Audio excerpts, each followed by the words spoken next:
Radio Éxito Educativo con Víctor Núñez.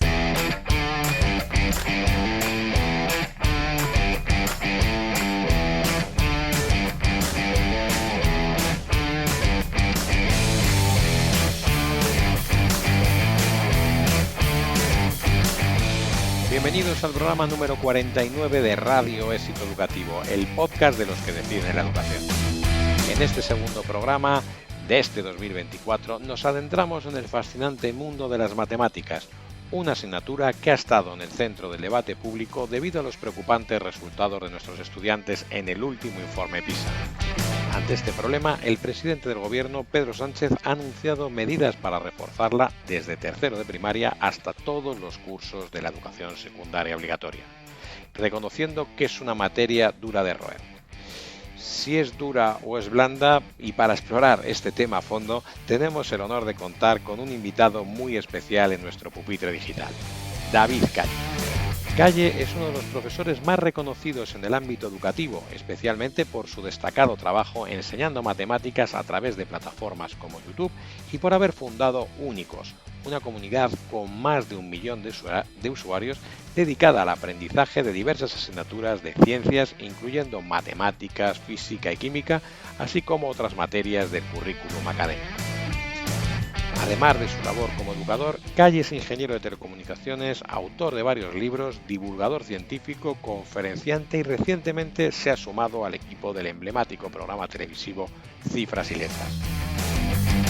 En esta entrevista exclusiva exploraremos su perspectiva sobre el estado actual de la enseñanza de las matemáticas, pero también sobre los desafíos a los que se enfrenta la educación y sus profesionales. Pero antes de esta sección contaremos como siempre con el profesor y periodista Luis Miguel Belda, que reflexiona sobre los valores o contravalores que representa la canción Zorra, ganadora del concurso Benidorm Fest y candidata española a Eurovisión, y lo que este tipo de cultura, entre comillas, transmite a los jóvenes. Por último, en nuestra nueva sección Ánimo Profes, conversamos con Silvia Álava sobre educación emocional en familia, su última obra escrita a 4 manos con la también psicóloga Ruth Castillo Gualda. ¡Comenzamos!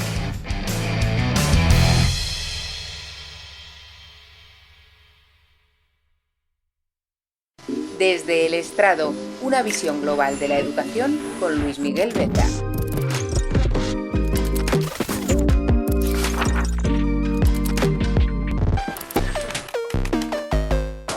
Empoderamiento es hacer poderoso a un desfavorecido.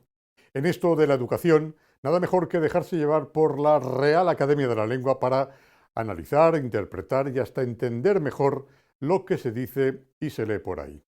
María Bas, o Mary Bas, su nombre artístico, es esa mujer de 55 años de la generación Boom, como yo, que representará a España en el Festival de Eurovisión ante millones de personas de todo el mundo, con una canción que, según sus propias palabras, empodera a la mujer. Esto es, le da poder a alguien que ella ya presupone desfavorecida y en la que la palabra zorra adquiere el grado mayúsculo de himno, como lo fue en su día aquello de los del río de Dale a tu cuerpo alegría Macarena, que es cosa buena. Bueno, aquello que cantaban y bailaban hasta los Clinton y luego los Obama e infinidad de personas de toda edad y condición, especialmente los niños. Aquello podría compararse ahora con el himno en el que se está convirtiendo Zorra, la canción que Televisión Española lleva a Eurovisión. Una canción donde zorra, esta palabra, una de cuyas acepciones, según la Real Academia, es prostituta, meretriz, puta, furcia, ramera, fulana o pelandusca, esta palabra constituye de por sí, por ser el estribillo principal, todo un himno que ya he visto corear a menores de edad con la ilusión de quien coreaba el la la la de Maciel o el aleluya de aquellos israelíes de Milk and Honey y la leche y miel que ganaron por los pelos a nuestra Betty Misiego, aquella que finalizaba con un coro de niños, por cierto, con otro largo la la la, pero en cuya letra podíamos leer mensajes de otro tipo, esperanzadores, ñoños si quieren, ¿no? Si todo el mundo quisiera una canción que hable de paz, que hable de amor, sería sencillo podernos reunir para vivir con ilusión. Bueno, Mary Bas y su pareja, que forman Nebulosa, es mucho más reivindicativa y canta, leo textualmente la letra, que estoy en un buen momento, zorra, zorra, permítame que me ciña a la literalidad de la canción para, en fin, que la comprendamos mejor, reconstruida por dentro, zorra, zorra, y esa zorra que tanto temías se fue empoderando. Y ahora es una zorra de postal, y 3 veces la palabra, a la que ya no le va mal, otras 3 veces la palabra, a la que todo le dé igual. Lapídame si ya, total, soy una zorra de postal. Hay quien se ha escandalizado. Yo no, la verdad. Y seguro que tampoco la mayoría de los de mi generación, porque hicimos callo con las vulpes. ¿Se acordarán de aquella, no? Que eran mucho más explícitas en 1987 con aquello de textual. Mira, imbécil, que te den por culo, me gusta ser una zorra. Y así hasta 3 veces. Y rematando con un la, pero en aquel caso más punky, ¿no?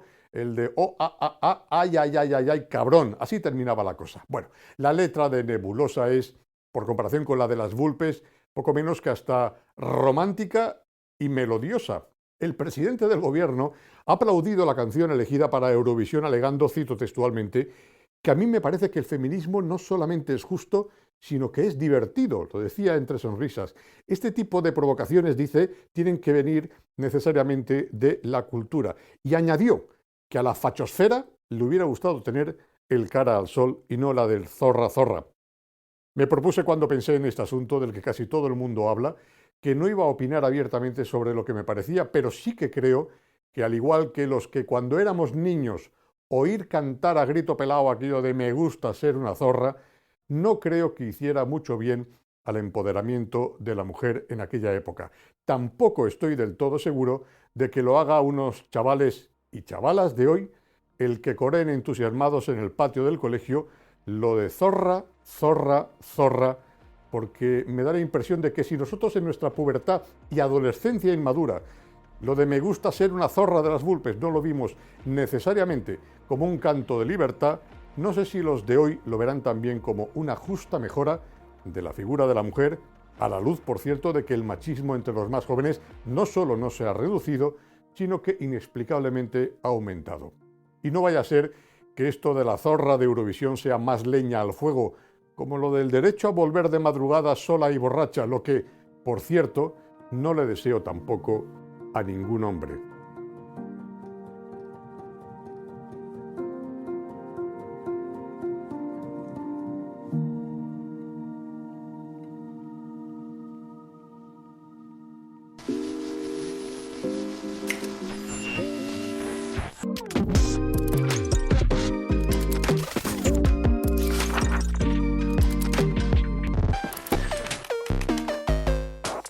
Bienvenidos al Pupitre Digital, bienvenidos al espacio de entrevistas de Radio Éxito Educativo y del canal de YouTube de Éxito Educativo.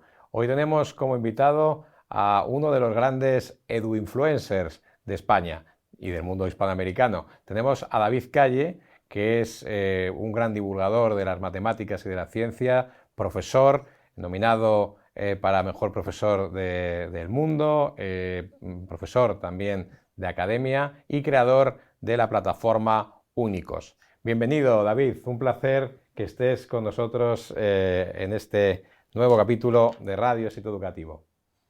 Un placer también estar con vosotros, Víctor. Muy bien, pues vamos a empezar un poco por el principio, ¿no? Para que cuentes también tu experiencia como estudiante con las matemáticas, luego como profesor, ingeniero, demás. Cuéntanos cómo descubriste y te llegó el flechazo por las matemáticas. Pues el flechazo me costó un poquito porque, bueno, a mí se me daban bien cuando iba al colegio, pero luego en el instituto, al llegar a tercero de BUP, que ahora sería primero de bachiller, empecé a suspender matemáticas, empecé a suspender algún que otro examen y empecé a preocuparme un poco. En segundo de bachiller suspendí la primera evaluación y mi madre, preocupadísima, me ha apuntado a una academia. Pensé que no servirían para nada, imagínate ahora, yo soy profe de academia también, y yo no sé qué consiguió, cómo lo consiguió el profe. Bueno, sí sé más o menos lo que hizo, que fue tratar de inspirarme para que me esforzara más de lo que había hecho hasta entonces y darme sobre todo ánimos y confianza. No sé cómo lo hizo, ya te digo, pero empecé a sacar buenas notas y bueno, luego en selectividad saqué un 10 en matemáticas, pude hacer telecomunicaciones y bueno, las matemáticas y yo nos enamoramos desde ese día. ¿Y cómo surge la idea de hacer una plataforma, de empezar a hacer estos videotutoriales que se han convertido en el mejor aliado de miles y miles de chavales de toda España, yo diría también de todo el mundo, ¿no? Sí, bueno, a ver, después de terminar Teleco, trabajé como ingeniero bastantes años, hasta los 30 o así. Me quedé en el paro, nos quedamos en el paro, además, casi 2.000 o 3.000 ingenieros en España de golpe, porque se acabó el despliegue de red. Y pensé que podría hacer mientras surgía trabajo de nuevo en España, por eso no creo mucho en lo de las profesiones del futuro. Nunca se sabe el futuro que nos va a deparar. Imagínate ahora, en los tiempos en los que vivimos. Y retomé otra vez el trabajo que había tenido en la universidad, porque yo en la uni el trabajo que tenía universitario, aparte de un par de ellos más, fue profesor de academia. Me contrataron en la misma academia en la que yo fui alumno, me contrataron de profesor al año siguiente y esos 4 años o 5 que estuve en la universidad, pues estuve siendo profe. Pensé que podría ser buena idea retomar esa vocación, digamos, o ese trabajo, mientras salía un trabajo mejor y me hice profe de academia. Más tarde monté la mía propia y estuve muchísimos años, bueno, descubrí que realmente lo que me apasionaba era dar clases. Yo descubrí la vocación a la fuerza casi, porque si no me llegan a despedir, pues a lo mejor sería un ingeniero, bastante triste detrás de un escritorio a día de hoy. El caso es que hace 11 años, mitad de la crisis, muchísimos chavales con los que trabajaba se quedaron sus padres en el paro. Vivo en un pueblo muy pequeño a las afueras de Madrid y casi nos conocemos todos. Me dio muchísima pena que todos esos chavales se quedaran sin apoyo, justo además cuando van a entrar a la universidad, cuando más lo necesitan. Y la idea que había tenido 2 años atrás de montar un canal de YouTube, pero que no había hecho porque me tenía muchísima vergüenza, pues tomó forma y dije, venga, pues a grabar vídeos. Pensando que iban a ver 20, 30 chavales, mi sorpresa fue cuando de repente empezó a viralizarse y se convirtió en lo que es ahora. Un canal con muchísimas visitas y la verdad es que no me puedo quejar en ese sentido. Igual crees que ha sido la clave del éxito, porque hay muchos videotutoriales desde hace muchos años, incluso antes de la pandemia. ¿Cuál ha sido la clave de tu éxito para que tengas más de 1 millón de suscriptores, una plataforma que ya no solamente es una referencia en matemáticas y en ciencias, sino también ya en cualquier asignatura? ¿Cuál ha sido la clave de éxito, tú crees, de tus vídeos?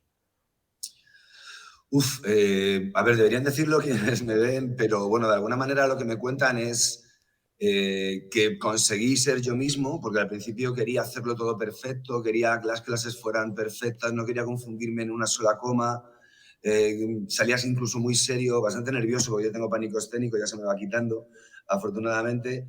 Y el éxito creo que es que soy yo mismo en el fondo, que no me importa confundirme, que lo hago con toda la pasión del mundo, eso seguro, y que trato de acercarle las ciencias a los chavales teniendo en cuenta que yo no soy profe, que de matemáticas en un instituto, que no soy matemático incluso, que a veces cometo o no soy demasiado ortodoxo cuando explico las cosas y trato de acercárselas porque son 20 o 25 años de experiencia ya dando clases como profe de academia y sé dónde se confunden, dónde no, el error que tienen siempre, cuáles son los obstáculos que suelen encontrarse, dónde se confunden más, cómo son los exámenes.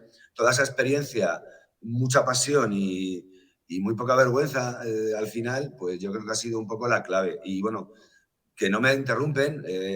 Cuando me subo a grabar vídeos y estoy solo en la guardilla, puedo dedicarle tiempo y tratar de editarlo incluso ahora, antes no, pero ahora trato de encontrar ejemplos que tienen que ver con superhéroes o con ciencia ficción o con películas o con algún tipo de cosa que ocurre en la actualidad. Trato de hilárselo con las matemáticas, con lo que ocurre en el mundo real, o la física o la química. Y los chavales empiezan a entender que ya no solo son letras y números en una pizarra y ecuaciones, que las ciencias son muchísimo más y pueden ayudarnos con un montón de cosas y están presentes en todo nuestro día a día. Y das mucho valor, por supuesto, a tus inicios con la academia. Las academias de matemáticas especialmente, y la de inglés, matemáticas, han sido siempre, digamos, como la extensión de muchos colegios. Sin embargo, pues, por muchos años, por muchas metodologías que se empleen, siguen siendo necesarias las academias, siguen siendo necesarios los profesores particulares, sigue siendo necesario, pues cada vez también hay más plataformas también de apoyo, especialmente en las matemáticas. No es un fracaso del sistema educativo, yo no digo, por supuesto, de los profesores, sino en Estados Unidos, por ejemplo, las matemáticas no se plantean ni por asomo como aquí en España. O sea, prácticamente, integrales, derivadas y muchas de las ecuaciones y demás no se plantean en las edades que se plantean aquí. O sea, ¿cuál crees que es el problema para que tantos y tantos niños y durante tantos años sigan necesitando el refuerzo y no les sirva con las clases en el colegio, ¿no? En su horario escolar? Es que hay muchas soluciones a esa ecuación, Víctor.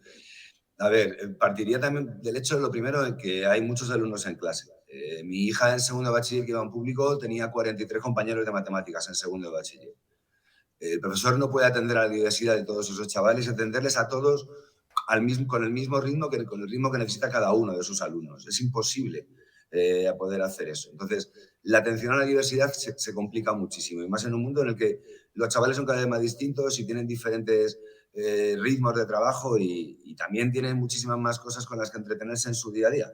Nosotros nos íbamos a jugar a la calle y llegaba un momento en el que ya nos teníamos que subir a casa. Pero estos chavales tienen demasiada información a su alrededor y demasiados inputs que les entretienen demasiado y evitan que se concentren el tiempo necesario en una asignatura que necesita trabajo. Yo todos los 1000 vídeos terminan todos igual: practica, practica, practica y aprobarás. No es por mecanizarlas, ni muchísimo menos, pero es una asignatura que necesita trabajo. Igual que en inglés te tienes que aprender los verbos irregulares, o en latín las declinaciones, o en lengua todo lo que tiene que ver con análisis sintáctico, pues en matemáticas tienes que aprender determinadas bases. Y llega un momento, desde el primer momento, no sé, las matemáticas se enfrentan al prejuicio de la sociedad, de los padres: es que las matemáticas son muy difíciles, es que a mí me costaban un montón. Los chavales empiezan a rendirse muy rápido. Tampoco es que tengan muy interiorizada lo que significa la resiliencia. Y luego, para mí, otro gran problema es que se ha bajado mucho la exigencia. Luego voy con otra pata, que es que hay que cambiar lo que estamos enseñando en clase, pero bueno, eso no es culpa de los profes. Bueno, pues eso, que hay que decirles a los chavales que todo es duro, que todo cuesta esfuerzo y que de alguna manera, si no se esfuerzan desde el principio, van acumulando un montón de taras y de carencias a lo largo de su carrera en el instituto, y llega un momento en el que ya todo lo que no han podido aprender antes les cuesta muchísimo. En primero de bachiller hay chavales que todavía les cuesta hacer ecuaciones de primer grado o de segundo grado. La reducción de la exigencia para mí es clave, porque la van dejando, van dejando esa asignatura ahí y van arrastrándola, como se suele decir, y llega un momento en el que todo eso que no tienen o que no han adquirido esos conocimientos, pues les pasan factura. Por eso llegan las academias, pero no es que sea un fracaso del sistema educativo. Academias ha habido siempre. Yo hace 30 años, cuando yo era chaval, hace 35 años, cuando yo me apunté a una academia, ya había academias. Siempre alguien ha necesitado apoyo en su casa, o le ha ayudado a su primo, o su padre, o su madre, o alguien, o ha tenido la suerte de tener un profesor particular. Ahora encima hay canales de YouTube, imagínate. No es en sí un fracaso del sistema, pero el sistema tiene que cambiar. Porque la última pata, y ya acabo, es que se siguen enseñando matemáticas en la mayoría de los casos como se han enseñado siempre, cuando no había ordenadores. No se les cuenta a los chavales para qué sirve lo que están estudiando. E insistimos, a lo mejor, como tú decías muy bien, en demasiado cálculo, demasiada información, demasiada teoría, y no les decimos para qué sirven las matemáticas, la física o la química que están estudiando. Porque no es un problema solo de las matemáticas. Los chavales también abandonan física en cuanto pueden. Abandonan química en cuanto pueden, en muchos casos, a no ser que tengan muy clara su vocación al llegar a bachiller. Y son asignaturas en las que no les estamos contando a los chavales, pues eso, cómo vuela un avión. Un chaval de segundo de bachiller no sabe por qué vuela un avión, no sabe por qué tenemos wifi, no sabe cómo funciona un frigorífico, cuál es el concepto del funcionamiento de un montón de cosas y para qué sirven las matemáticas y cómo nos puede ayudar en nuestro día a día. El análisis de datos, el big data, no lo sé, tantas y tantas cosas que no les estamos contando, y sin embargo seguimos insistiendo en lo mismo. Hidrógeno, litio, sodio, potasio, rubidio. No tiene sentido. No tiene sentido. Los chavales desconectan además muy rápido, porque no entienden para qué sirve todo eso que están estudiando. En un momento en el que una máquina puede hacer una integral en medio segundo y gratis en Internet, no solo en mi canal, en cualquier otro sitio, o una derivada. Bueno, demasiado cálculo, demasiada teoría y muy poca aplicación a la práctica. Quizás porque soy un ingeniero, lo siento. Pero eso no es culpa de los profes, es el sistema que tiene que cambiar. Bueno, recientemente, y a raíz de los penosos resultados en el PISA, especialmente en matemáticas en España, Bueno, el presidente del gobierno ha anunciado una serie de medidas como incrementar el número de horas de matemáticas. Si David Calle fuera ahora mismo el ministro de Educación, le nombraran ministro de Educación, ¿cuáles serían las medidas que tomaría en concreto, ¿no? Con tu área de especialización, sobre todo, ¿no? Que son las matemáticas, las ciencias, pero también como testigo privilegiado con muchos años de experiencia? Bueno, has participado en grandes foros nacionales e internacionales de educación. ¿Qué harías como ministro de Educación? ¿Cuáles serían tus primeras medidas? Lo primero, bajar la ratio inmediatamente, que tengan 15, 20 alumnos por clase los chavales, los profesores que están en secundaria. Eso sería lo primero. Eliminar la burocracia que tienen que soportar a día de hoy, darles más libertad e intentar darles más valor. Y también, sobre todo, limitar o replantear el acceso a la profesión docente para que lleguen los mejor preparados y para formar a los que ya están, en muchos casos, pero para eso tienen que darles el tiempo para poder formarse y los recursos suficientes. Se podrían hacer tantas cosas, pero no me veo como ministro de Educación. De hecho, lo primero que haría a lo mejor sería tratar de hablar con los profesores, los que están día a día con los chavales, y que fueran ellos los que plantearan medidas, porque normalmente no se les escucha. Se escucha a gente como a mí o a expertos educativos que poco tienen que ver con lo que ocurre día a día en las aulas, o con directores de centro que están todos los días ahí, o jefes de estudios. Con esa gente es con la que habría que hablar y preguntarles qué necesitan y qué podrían hacer. Y llegar a un consenso y que todas las fuerzas políticas estuvieran a una en un solo objetivo. Eso sería clave. El famoso pacto por la educación que parece imposible en nuestro país. Tristemente, los políticos están ahí para hacer pactos, o sea, están ahí para tratar de que la vida sea mejor para todos los ciudadanos, y si toca hacer pactos, de hecho, eso es, claro, creo, la definición de política, y sin embargo no se hace nunca. Cada uno va a la suya y eso es muy, muy triste. En cada comunidad autónoma se hace una cosa diferente, no hay una homogeneidad, la selectividad no es única para todos. Es que es un circo por ahora difícil de arreglar, por desgracia. Y lo sufren los profes, los chavales y las familias. Y ahora mismo pues, se ha celebrado muy recientemente el Día de la Mujer y la Niña en la Ciencia. Parece que todavía cuesta, ¿no?, que las mujeres se incorporen, nada más que hay que ver, ¿no?, en las universidades, como en ingenierías y en todas las áreas STEM, pues todavía hay un déficit, ¿no?, de mujeres. ¿Cómo crees, cuál es tu visión después de tantos años dando clase a niños y niñas, a jóvenes de ambos sexos? ¿Cuál crees que sería un poco la clave, ¿no?, para que se acabara con esa brecha? Yo es que, siempre he apoyado todo tipo de iniciativas que tengan que ver con que la mujer llegue a carreras de ingeniería, etcétera, y se ha avanzado mucho, ¿eh? Cuando yo estudiaba telecomunicaciones había una chica por cada 100 chavales en mi clase. Y ahora estamos, creo que en el orden del 30%. Pero es que no se trata de que las chicas no puedan llegar a la ingeniería, ni muchísimo menos, porque en mi caso puedo decirte que las alumnas más brillantes que tengo, las que mejor notas sacan, las que se apuntan a la academia para sacar 10 y los sacan, son chicas. Y donde hay más chicas es en medicina, por ejemplo, que es ahora mismo la carrera de más difícil acceso de todas las que existen. Hay que sacar 10 en matemáticas, en física, en química, y son las chicas las que los sacan. Por norma general, no me gusta generalizar, pero es que suele ser así. Y de hecho creo que el porcentaje de ingreso en medicina es superior entre las chicas que los chicos.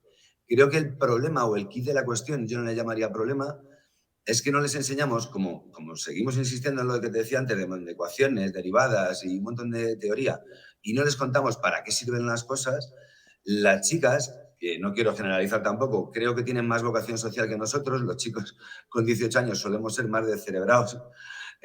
Como no les contamos la utilidad social o el beneficio social que puede aportar ser ingeniero, siendo ingeniero puedes salvar vidas, siendo arquitecto puedes salvar vidas, siendo informático puedes salvar vidas, puedes crear un programa informático que ayude a salvar vidas o a mejorar la calidad de vida de las personas. Si les contamos eso a las chicas desde pequeñas, si les contamos que ser ingeniera no significa estar detrás de una pantalla con unas gafas escribiendo un montón de código informático, que a lo mejor eso no les llama tanto la atención, pero y no les contamos que con ese código informático pueden desarrollar un programa de cualquier cosa que nos ayuda en el campo de la salud, por ejemplo, pues a lo mejor no tienen vocación para eso y no lo escogen, pero no porque tengan ningún tipo de carencia, sino porque a lo mejor no les contamos para qué pueden servir. Y yo siempre que voy a algún tipo de foro de estos, porque apoyo todas las iniciativas en ese sentido, porque creo que a la ciencia le hace falta más corazón femenino en ese sentido y esa sensibilidad que suelen tener, pues siempre digo lo mismo. Vamos a tratar de cambiar las cosas que les contamos en el instituto o desde pequeñitas en el cole. Vamos a ponerles ejemplos positivos de mujeres en ciencia que en la antigüedad no era habitual porque no tenían ese acceso, pero ahora sí. Y vamos a inspirarlas para que de alguna manera les apetezca hacerse informáticas en lugar de médicos. Mi hija, por ejemplo, está estudiando enfermería. No se planteó otra cosa. Ya te digo que tienen esa vocación y todo lo que he dicho en esta respuesta que no sirva para generalizar nada. Es algo que ocurre por norma general. Pero ya te digo que mis alumnas más brillantes, en cuanto a la nota se refiere, suelen ser chicas, vamos, en el 99,99% de los casos. En mi caso también de la universidad, todo hay que decirlo. David, ahora mismo también otro de los grandes debates, aparte de las matemáticas, es el tema de las pantallas. Tú has demostrado, ¿no? y tu apuesta por tu canal de YouTube y luego tu plataforma Únicos, que la tecnología puede ser una gran aliada. ¿Cómo ves este debate ahora con pantallas sí, pantallas no, incluso eliminar casi las pantallas y la tecnología prácticamente en los colegios, ¿no? Pues lo primero que, por desgracia, como decías antes, se politiza todo. Eso para empezar. A ver, no hay 100 vídeos que puedan sustituir lo que un profesor hace en clase. Es insustituible la labor de un profesor en clase si evidentemente hace su trabajo con pasión, con vocación, con ilusión, con ganas y con formación. Es imposible, ya te digo, que 100 vídeos puedan sustituirlo. Pero la tecnología está ahí y hay que aprovecharla. Y además creo que hay que enseñar a los chavales a utilizar las herramientas de su tiempo para solucionar los problemas de su tiempo. Y ya no hacemos logaritmos con una tabla como hacía yo en papel, porque no teníamos una calculadora con un botón de logaritmo, los hacemos con una calculadora, porque tenemos esa herramienta a nuestra disposición y en lugar de perder tiempo haciendo logaritmos mirando una hoja de papel, pues los hacemos en el acto apretando un botón. Pues con la tecnología y los móviles y las tablets exactamente igual. ¿Por qué insistir, como te decía antes, en hacer 50.000 integrales? Que está bien que aprendan cómo se hace, cada una de ellas y que adquieran esa herramienta porque les va a ejercitar el cerebro y para memorizar exactamente igual. La memoria, entrenarla es fundamental. Pero ¿por qué seguir insistiendo en lo mismo y no les dejamos que aprieten un botón? Que en este caso sería un móvil, por ejemplo. Evidentemente, en primaria no dejaría pantallas. Es mi opinión personal. Yo creo que en primaria lo que tienen que hacer los chavales es adquirir capacidades psicomotrices, plásticas y, como digo yo, mancharse de barro y de plastilina. Y hablar con sus compañeros y aprender a trabajar en equipo. Habilidades cuando son chiquititos que les van a venir muy bien.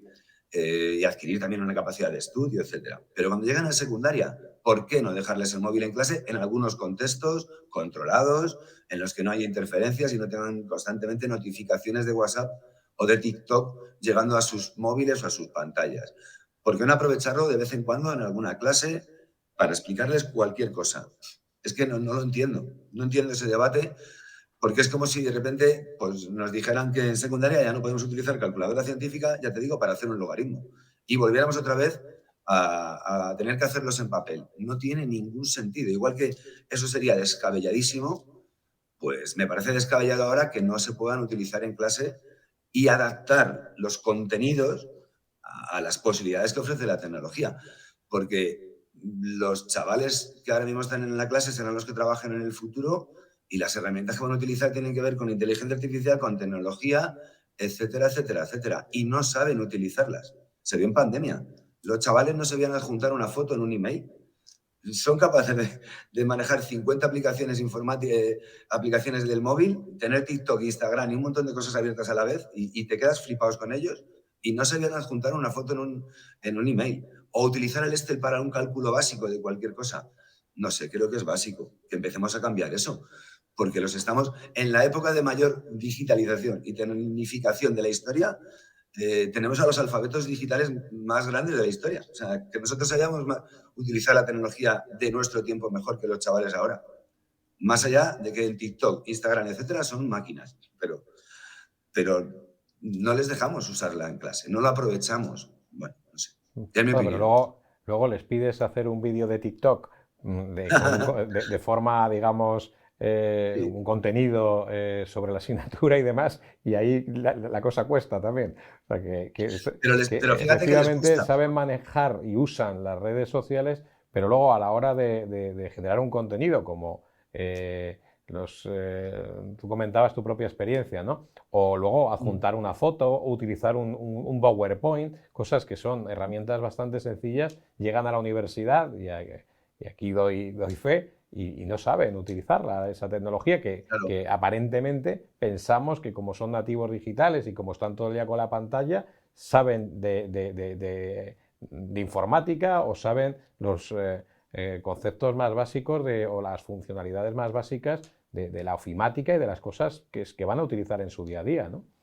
Sí, y de las que están relacionadas, hablando de mejorar los contenidos educativos, hablar en público, expresarse, crear un discurso, ser capaz de transmitirlo, algo que a mí no me enseñaron y que me costó un montón de tiempo porque tenía pánico escénico, pero porque no estaba preparado, por eso tienes pánico. Eso no se les enseña y incluso ahora que estaba de moda la inteligencia artificial, no se trata de enseñarles a programar, no hace falta enseñarles un lenguaje de programación exclusivamente. Pero si en lugar de hacer una raíz cuadrada o una multiplicación, por poner un ejemplo básico, les enseñas el organigrama informático que sigue cualquier lenguaje de programación, un organigrama de sí, no, mientras y hasta, que necesita una multiplicación, una raíz cuadrada o cualquier proceso matemático o de ciencias, pues les estás entrenando para una habilidad que a lo mejor les sirve el día de mañana. Y cambiamos un poco toda esa parte de vamos a hacer 50 ejercicios de potencias y radicales en una hoja de papel. Se puede utilizar de miles de maneras la tecnología, pero claro, evidentemente pues, exige un esfuerzo brutal para cambiar los contenidos. Habrá que formar a los profesores que no estén enganchados a la tecnología en ese sentido y que les falte esa habilidad, pues habrá que formarles, no pasa nada. Y habrá que pedir esa actitud en los próximos profes que entren a dar clase. No sé, es que creo que es clave. Estamos en el siglo XXI. Y damos damos los mismos ejercicios de potencias y de integrales y derivadas a los chavales, bueno, y de la mitad de nivel, además, por cierto, de las que tenía yo en 1990. Es que no tiene sentido. Pues por ir ya un poco concluyendo, nos gustaría, David, que nos contaras también, bueno, estás ahora en la televisión, estás con Cifras y Letras, ese mítico programa, ¿no?, que vuelve a la televisión pública, a la televisión nacional pública, a la 2. Estás también en un proyecto muy bonito que me gustaría que comentaras con un concurso, una especie de trivial. Me gustaría que nos comentaras y que animaras también a los centros educativos a que lo conocieran. Bueno, lo de Cifras y Letras es más una anécdota maravillosa que me ha pasado en la vida que otra cosa. Yo mandé 20 cartas cuando tenía 20 años para participar de concursante y no me llamaron nunca. Bueno, las enviaba por carta, imagínate, no había formulario de internet. Y no me cogieron nunca, ya te digo. Y me llamaron hace un año para decir si quería formar parte del proyecto y ser el de las cifras y me salí de la zona de confort, que es una cosa que también hay que decirles a los chavales. También lo hice por eso. A ver, yo no quiero dar ejemplo a nadie, pero afrontar nuevos caminos o afrontar nuevas metas y enfrentarte a obstáculos nuevos también es algo que deberíamos enseñarles a los chavales. Al principio lo pasa muy mal, pero lo estoy disfrutando mucho. Eso en cuanto a la tele, que estoy muy contento, y mi madre más. Lo de Red Eléctrica es un proyecto muy bonito. Yo animo a todos los institutos que quieran a participar. Es para chavales de secundaria. El juego se llama Entre Redes. Es muy fácil encontrarlo en internet. Se puede descargar. Es gratis, evidentemente. Y es una olimpiada tipo trivial. Tienen que dar vueltas por España a través de las líneas de Red Eléctrica con casillas de diferentes colores tematizadas por curso. Primero, segundo, tercero o cuarto de la ESO y por asignatura, con lo cual es una herramienta de repaso brutal y de alguna manera también pues, es una forma diferente de que los chavales se motiven para estudiar determinadas asignaturas, gamificar lo que estás enseñándoles y la experiencia que tengo, llevo organizando los 2 o 3 años, es genial porque los chavales se pican, incluso en el recreo se ponen a practicar, se juegan en casa con sus padres, ya te digo, es una iniciativa gratuita de Red Eléctrica, que es la que nos trae electricidad a todos en España, no es la que nos cobra, es la que nos trae electricidad, que eso es lo importante, y es que es una cosa muy chula. Entre Redes se llama. Y si quieren algo, pues que me escriban o, bueno, que lo busquen en internet, que me escriban, que me busquen en internet y yo les ayudo a participar si quieren. Tienen que ser profesores los que estén involucrados en eso. Y bueno, pues eso. Iniciativas varias y muchos pequeños trabajitos, porque ser autónomo no es fácil. No digo que ser profesor es muy difícil, pero ser autónomo, uff. ¿Qué me vas a contar? Bueno, David, me gustaría, por último, siempre cerramos este espacio del Pupitre Digital con una misma pregunta a nuestros invitados. ¿Cómo crees que es el mejor centro educativo del mundo? Pues aquel que cuenta con recursos suficientes para sus profesores y sus alumnos, para empezar, recursos de todo tipo, técnicos, económicos y humanos. Y lo más importante de todo, aquel que intenta ayudar a sus alumnos a encontrar la vocación, el talento o la pasión de cada uno de sus alumnos para tratar de encontrar aquello que les puede llegar a motivar y tratar de ayudarles a encontrar quiénes son, aunque a veces no es tan fácil. Yo descubrí mi vocación más tarde, pero agradezco mucho a mis profesores, en mi caso fue el de filosofía el que me animó a hacer teleco, porque me conocía, sabía lo que hacía, estaba muy pendiente de mí, el de filosofía, fíjate.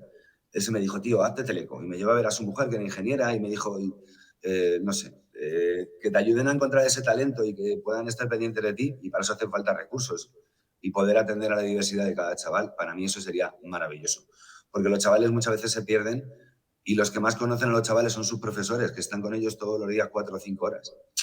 Y bueno, pues eso sería vital, porque muchos chavales terminan el instituto y no saben qué hacer.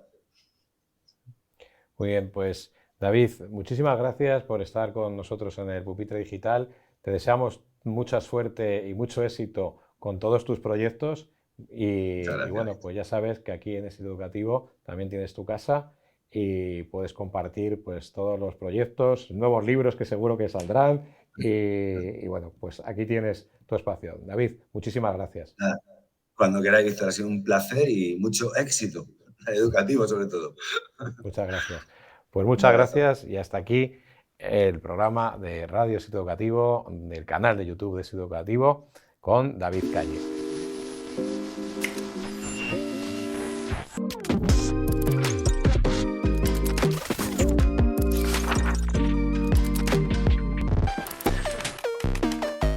Bienvenidos al Pupitre Digital, bienvenidos al espacio de entrevistas de Éxito Educativo. Hoy tenemos a Silvia que repite, es la primera vez que repetimos una entrevista en el Pupitre Digital y lo hacemos con un motivo también pues muy especial, ¿no? Y es la presentación de su último libro. ¿Cuántos libros ya, Silvia? Bueno, son unos cuantos. Yo creo que este es el 8º, pero hay que decir que no es mío solo, que lo hago junto con mi colega y amiga, la doctora Ruth Castillo, que también además es profesora en la Universidad Camilo José Cela. Y bueno, pues inteligencia emocional en familia. Este es un espacio sobre todo dirigido a los profesores, directivos y demás, pero desde luego creemos que sin la familia no hay educación posible o no hay una buena educación. Háblanos de la inteligencia emocional, porque todo el mundo habla mucho de inteligencia emocional, pero ¿qué es la inteligencia emocional? Bueno, la inteligencia emocional es la capacidad que todos tenemos para identificar las emociones en nosotros mismos, ser consciente qué emoción estoy sintiendo, qué emoción siente la persona con la que estoy hablando, además de expresarlas de una forma adecuada, de comprender por qué me siento así, cuál es la causa, la consecuencia de mi emoción, por qué la persona con la que estoy hablando se siente de esa forma, entender también que todas las emociones sirven para algo, que nos están dando información y además ser capaz de regularlas, de manejarlas, es decir, de no entrar a lo mejor en esos estallidos emocionales en la que la emoción toma el mando y hace las cosas, es la que manda, por así decirlo, sino en la que nosotros somos capaces de regular y seguir respondiendo de la forma que consideramos más adecuada. ¿Y cómo surge la idea de hacer el libro? Es un libro editado por la editorial Síntesis, es una editorial eminentemente académica, estamos en un entorno también académico, pero sin embargo es un libro muy divulgativo también, o sea que hay que quitar el miedo, ¿no? ¿Para quién está dirigido? ¿Cómo surge? Y si solamente está dirigido a la comunidad académica.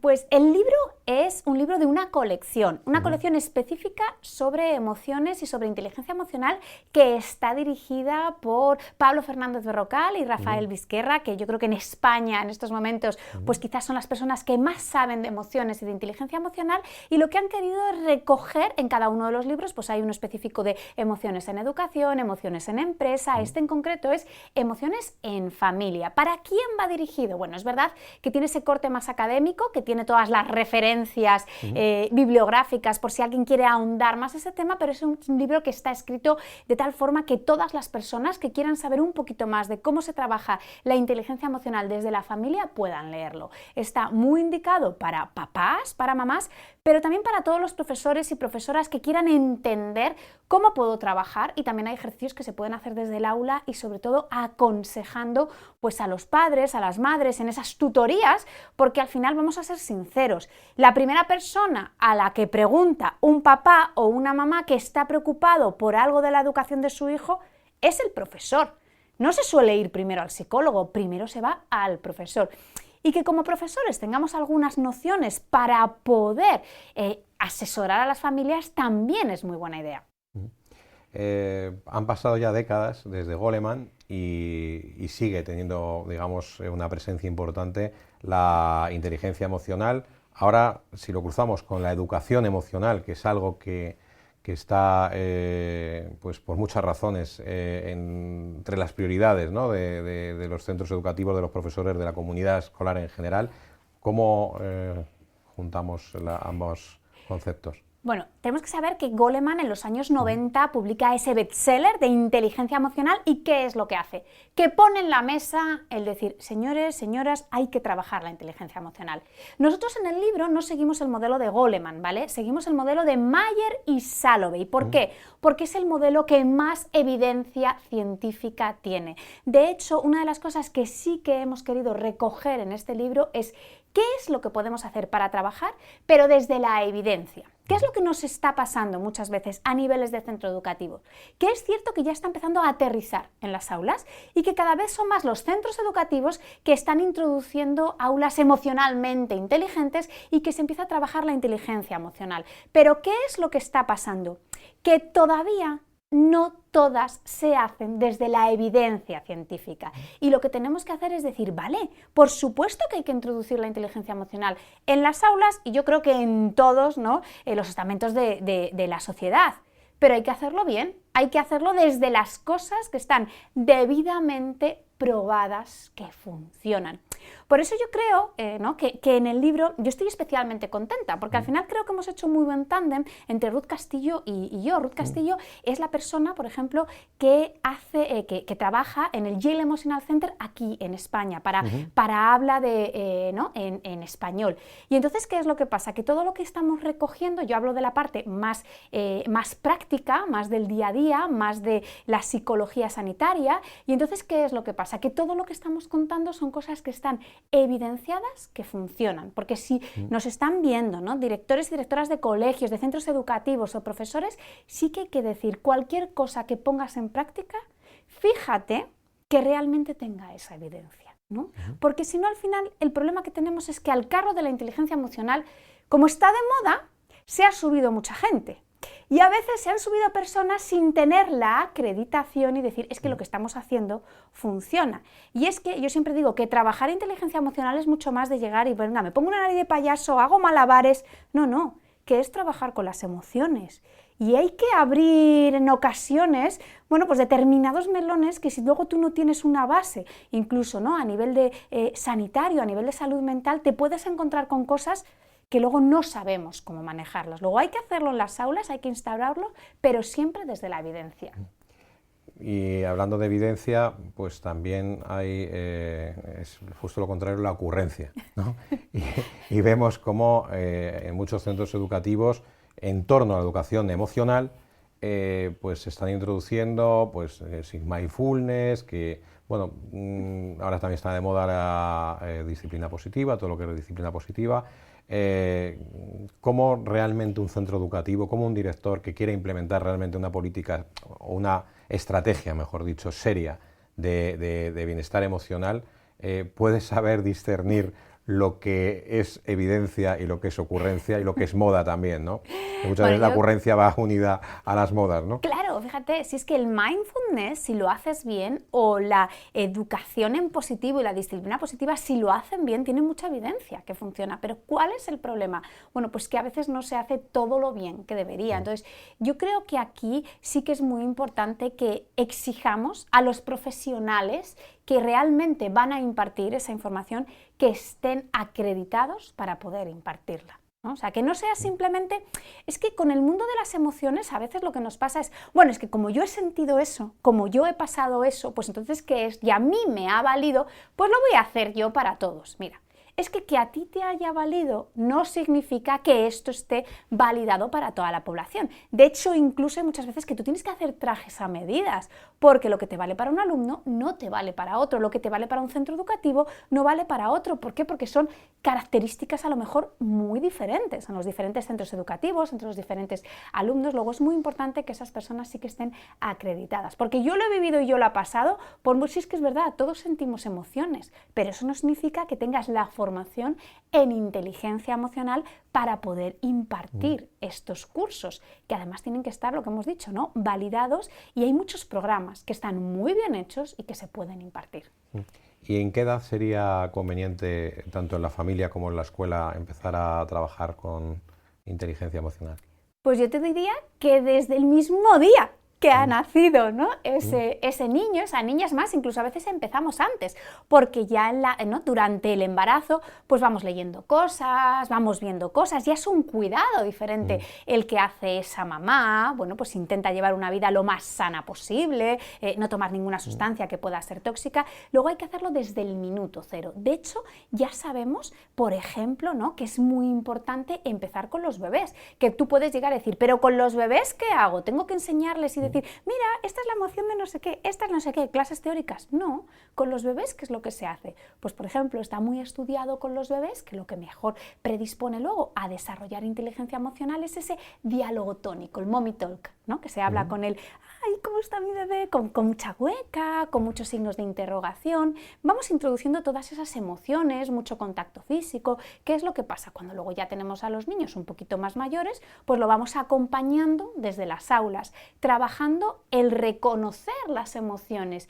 Es que le damos como mucha importancia a que los niños aprendan los números, se aprendan las letras, aprendan a sumar, pero es que igual de importante es saber que esto es alegría, los ojitos me brillan, tengo aquí estas patitas de gallo, la sonrisa está hacia abajo, hacia arriba.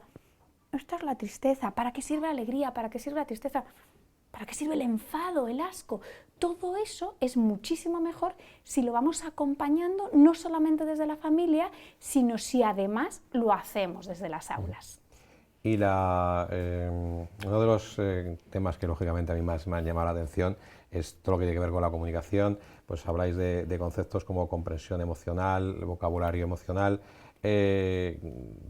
¿Cómo pueden trabajar esa parte? Porque parece que siempre ha sido una asignatura pendiente el tema de la comunicación. No está recogido ni contemplado prácticamente en ningún plan de estudios de los grados de educación. ¿Qué importancia tiene la comunicación en la inteligencia emocional? Bueno, yo creo que es que, fíjate, que yo te diría que en términos de población general somos bastante analfabetos emocionales. Cuando a ti una persona te pregunta, ¿cómo estás?, ¿qué dices? Bien o mal. Realmente bien o mal me estás dando muy poquita información. Me estás diciendo si lo que estás en estos momentos sintiendo es agradable o es desagradable. Pero me faltan muchísimos matices. O lo primero que tenemos que trabajar es, vamos a ir trabajando ese vocabulario emocional. Empezaremos por los nombres de las emociones que son básicas y luego ya iremos metiendo otras emociones más complejas. Pero ¿qué es lo que pasa? Que si yo no nombro exactamente lo que estoy sintiendo, ya no puedo empezar a trabajar y a manejar esa emoción. Es un proceso de mentalización. Le tengo que poner un nombre y una etiqueta que además esté ajustada. Y eso hay que hacerlo con los niños, pero es que lo que nos estamos encontrando cuando trabajamos, no solamente en los centros educativos, sino incluso cuando trabajas a nivel de psicología sanitaria, es que a los primeros que tienes que formar también son a los papás o a los profesores, que tampoco tienen ese vocabulario emocional tan amplio. Luego hay que adquirir un vocabulario emocional y luego también hay que trabajar estrategias de comunicación positiva y de comunicación asertiva, ¿no? Cuando yo quiero algo, tengo que saber de qué forma lo digo. La asertividad significa que yo soy capaz de decir qué es lo que yo quiero, qué es lo que yo pienso, qué es lo que yo siento, lo que yo necesito, pero sin imponerlo y sin agredir, respetando que tú puedes tener unas ideas completamente diferentes a las mías y que tú también tienes tus derechos y que yo no los puedo pisar, pero que tampoco me quedo callada y dejar que tú seas quien pises mis derechos. Todo eso de la comunicación asertiva es fundamental y lo ideal es si se trabaja de forma coordinada tanto en las familias como en los centros educativos. El bullying es una de las principales preocupaciones ahora mismo. También has participado en el estudio reciente de Educar es Todo y Toto.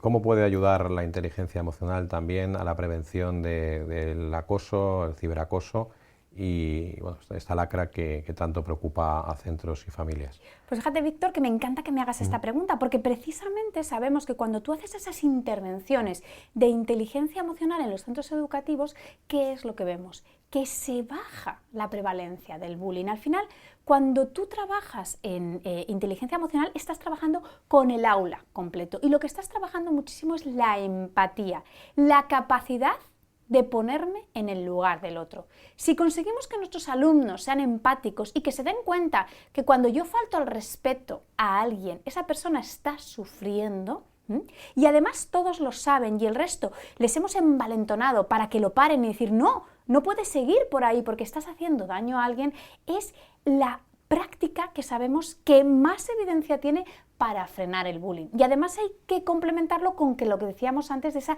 comunicación asertiva, que también forma parte de la inteligencia emocional. De esta forma sabemos que son programas que a medio largo plazo van a hacer que el bullying del centro educativo baje muchísimo en prevalencia. Pero sí que me gustaría decir esto, ¿vale? Para los directores de centros educativos que nos están viendo. Son programas que hay que darles tiempo para implantarles y empezar a recoger resultados. Porque a veces, ¿qué es lo que pasa? Que nos apremian mucho las prisas y quiero hacer algo que ya se vea mañana, ¿vale? Vamos a empezar a sentirnos mejor en los aulas, pero que luego hay que dejar ese tiempo, implantarlo, y lo que sí que vemos es que cuando se hacen estudios a nivel longitudinal que tiene una eficacia muy alta. Y bueno, todo esto también tiene que ver con, al final, con la búsqueda de la felicidad, ¿no? Entonces quiero hablar de tu anterior libro también, que es ¿Por qué no soy feliz? Y la idea quizá a lo mejor un poco distorsionada de la felicidad, que se confunde a veces con la alegría, se confunde a lo mejor con otras emociones y que a lo mejor también tiene que ver con estos problemas que estamos encontrando desgraciadamente de índices, ¿no?, de ansiedad, depresión y demás en jóvenes cada vez más pequeños, incluso niños.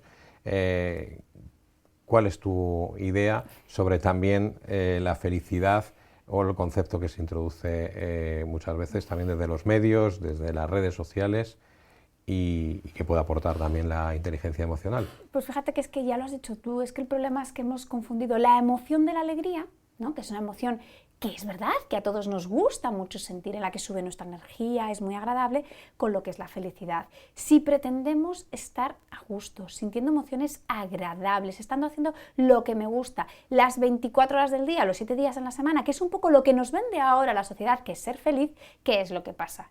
Que es que absolutamente ningún ser del planeta Tierra va a ser feliz. Eso es importante que lo vayamos desmitificando, porque es que hoy en día nos encontramos muchos chicos y chicas que nos dicen, claro, es que mi vida no me gusta, es que no estoy bien, es que fíjate qué rollo, es que voy al cole, voy al instituto, hago deberes, estudio y de vez en cuando salgo. Eso es un rollo. Es que a lo mejor estamos vendiéndoles una realidad que no es. Lo siento mucho, pero es que en la vida caben las emociones agradables y las emociones desagradables. Por supuesto que vamos a intentar en todo momento potenciar las agradables, pero eso no significa que lo que yo tenga que hacer sea evitarte las desagradables, ni mucho menos. ¿Por qué? Porque es que si no, no te estoy dotando de herramientas y de estrategias para que tú las puedas manejar. Y es que va a haber momentos en tu vida en las que vas a sentir cosas que no te gustan, porque va a haber situaciones complicadas, porque la vida suele ser...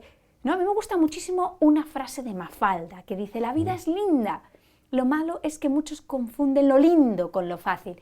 Es que la vida es difícil y tiene situaciones muy complicadas. Y lo que tenemos es que dotar a nuestros alumnos y alumnas, a hijos e hijas, de herramientas para que sepan convivir con las emociones desagradables. Porque es que además, hoy en día, ¿qué es lo que pasa? Que ya hemos puesto la salud mental encima de la mesa y en eso todos los profesionales de la salud mental estamos muy agradecidos.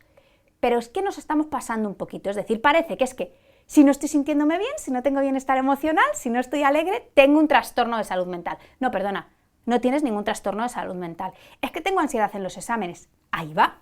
Es que a lo mejor significa que te importan los exámenes y que lo que quieres es estudiar para aprobarlos. No es patológico, ¿no?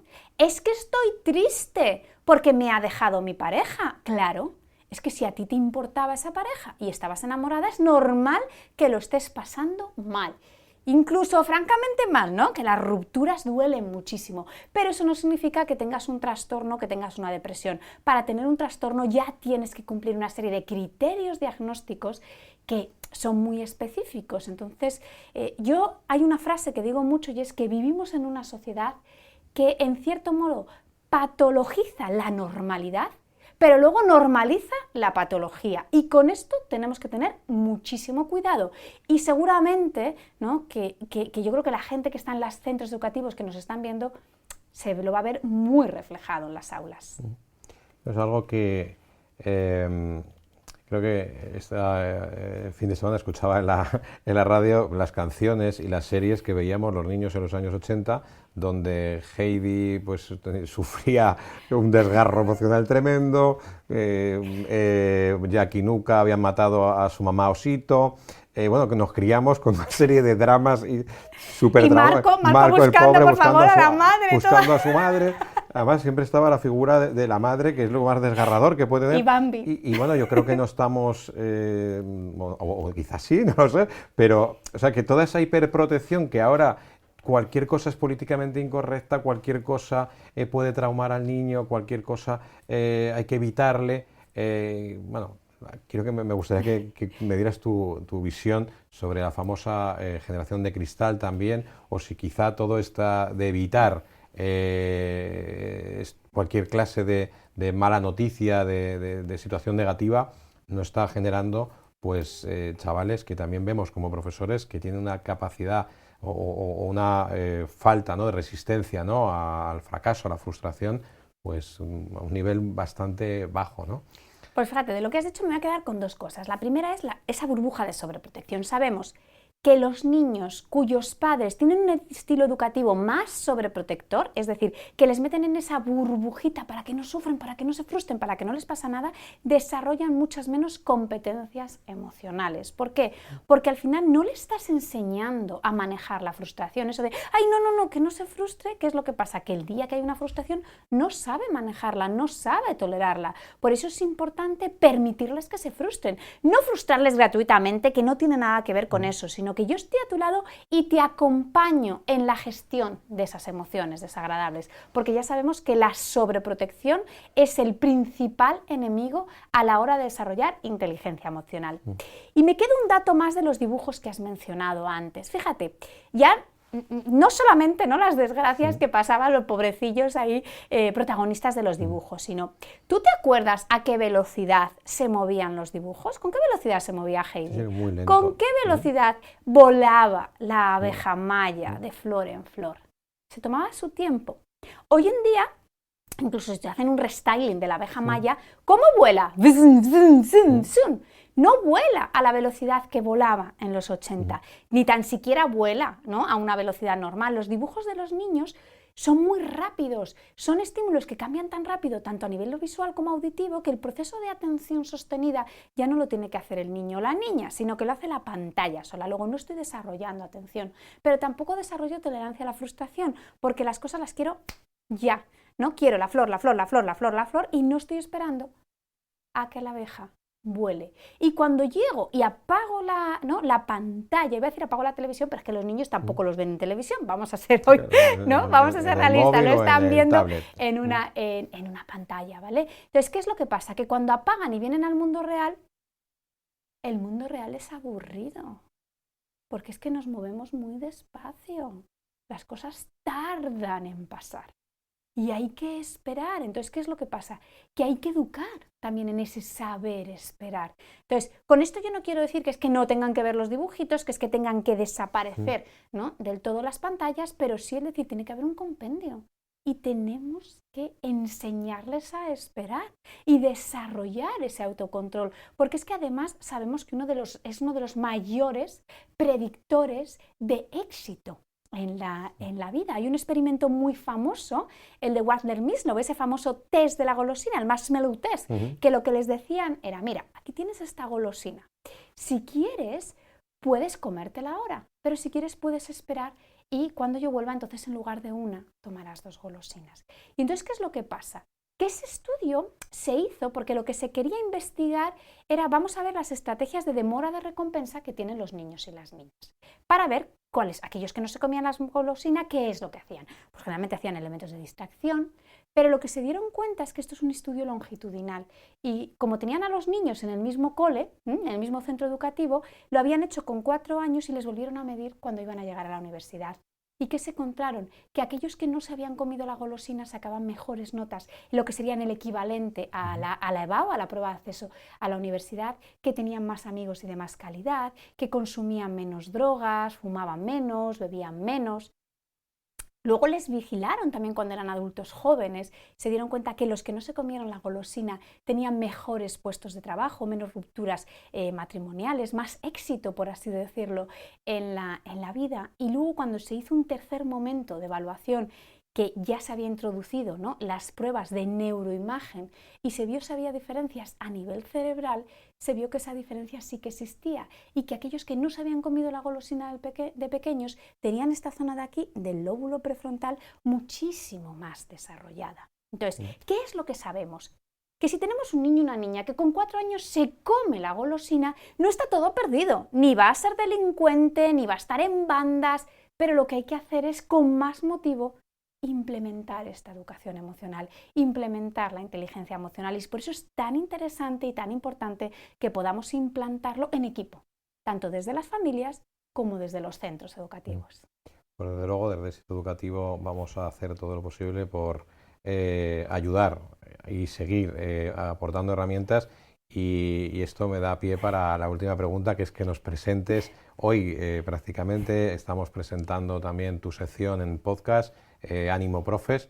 ¿En qué va a consistir y qué elementos también de inteligencia emocional pueden ayudar a los directivos y a los profesores a mejorar este estado de ánimo? Bueno, pues en este primer estudio que hicimos de estado de ánimo de los profesores, ¿no?, que se hizo desde aquí, desde Éxito Educativo, nos llamó muchísimo la atención decir, oye, pero ¿cómo puede ser que el 38,4% de los docentes en estos momentos cumpliría criterios diagnósticos para una depresión? Y entonces lo que pensamos fue decir, tenemos que hacer algo. Tenemos que hacer algo. Lo ideal sería, ¿no?, vamos a dotar de más herramientas en las aulas y vamos a dotar, ¿no?, de un mayor apoyo. Entonces, la fórmula que la podemos hacer aquí desde Éxito Educativo es, pues vamos a hacer un podcast donde vayamos contando pequeñas herramientas, pequeños tips que puedan ser muy prácticos para ir cuidando un poquito nuestra salud emocional. Es cierto que esto no va a ser sustitutivo de una terapia, pero sí que por lo menos nos puede ayudar a tener esas herramientas. Sabemos que cuando se desarrolla la inteligencia emocional, ¿qué es lo que está pasando? Que lo que estamos adquiriendo es herramientas para entender qué es lo que me pasa, por qué me pasa lo que me está ocurriendo, qué información me está dando esta emoción y cómo puedo manejarla, cómo puedo trabajarla para que me haga, ¿no?, lo menos daño posible y para que además yo sepa cómo poder salir de esto con éxito. Entonces, ¿qué es lo que pasa? Que trabajar la inteligencia emocional al final es como una vacuna para todos esos problemas que pueden ser emocionales. Y eso vale tanto para los alumnos, pero también para los profesores. Entonces hemos dicho, bueno, pues vamos a generar ese espacio para que los profesores, las profesoras y también los miembros de los equipos directivos que puedan decir, venga, pues en cada podcast una pequeña pildorita muy práctica de qué cosas puedo hacer. Pues muchísimas gracias, Silvia, por acompañarnos en este pupitre digital, un poco especial también para presentar tu libro, para presentar el espacio en Éxito Educativo, en el podcast, y muchísimas gracias por siempre todo tu apoyo, por pertenecer a nuestro consejo editorial y por habernos también ayudado en este primer estudio del estado de ánimo de los docentes en España, en colaboración con la Universidad de Distancia Madrid y de Educar es Todo. Muchísimas gracias, Silvia. Pues nada, gracias a ti, Víctor, por invitarme, y gracias a todas las personas que lo están viendo, a los que queremos realmente ayudar con estos podcasts. Muchísimas gracias.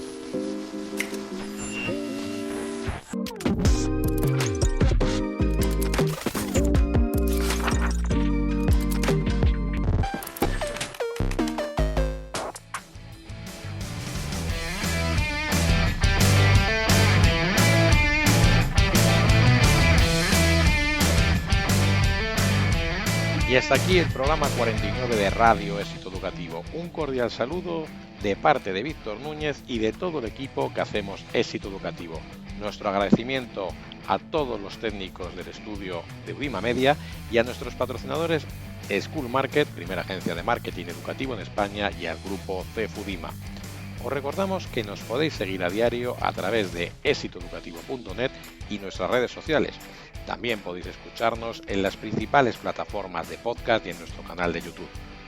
No olvidéis suscribiros a nuestros canales y darle al like si no queréis perderos ninguna novedad y además mostrarnos así vuestro apoyo al programa. También os animamos a visitar animoprofes.es, la iniciativa de éxito educativo y Educar es Todo para mejorar el estado de ánimo de directivos y docentes. Muchas gracias, muchos éxitos, mucha fuerza y educación de calidad para todos.